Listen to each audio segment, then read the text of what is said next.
অহংকার অন্তরের কর্ম হওয়ার কারণে আমরা সহজেই তা ধরতে পারি না। আমরা মনে করি যে আমাদের মধ্যে কোনো অহংকার নেই, কিন্তু প্রকৃতপক্ষে আমাদের মধ্যে অহংকার বিদ্যমান। বিভিন্নভাবে তা যাচাই করা যায়। অতি সাধারণ পোশাক পরিহিত অবস্থায় মানুষের মধ্যে বেরোতে কি আপনার লজ্জাবোধ হয়?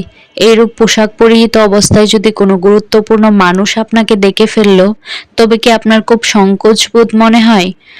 যদি হয়, তবে বুঝতে হবে যে আপনার মনের মধ্যে অহংকার বিদ্যমান। কোনো সমাবেশ বা মজলিসে পিছনে বা নিচে বসতে হলে কি আপনার খারাপ লাগে? মনের মধ্যে কি আশা হয় যে কেউ আপনাকে ডেকে সম্মান করুক, আগে সালাম দিক? যদি হয়, তবে বুঝতে হবে আপনার মনের মধ্যে অহংকার লুকিয়ে রয়েছে। অন্তরের মধ্যে অহংকার অনুপ্রবেশ রোধের জন্য মুমিনকে সর্বদাই সজাগ থাকতে হবে। যে সকল কর্ম করলে ছোট হয়ে যাব বলে মনে হয়, সেই সকল কাজ মাঝে মাঝে করতে হবে। যেমন নিম্নমানের পোশাক, নিম্নমানের পরিবহন ব্যবহার করা, নিম্নমানের বাজার করা ইত্যাদি।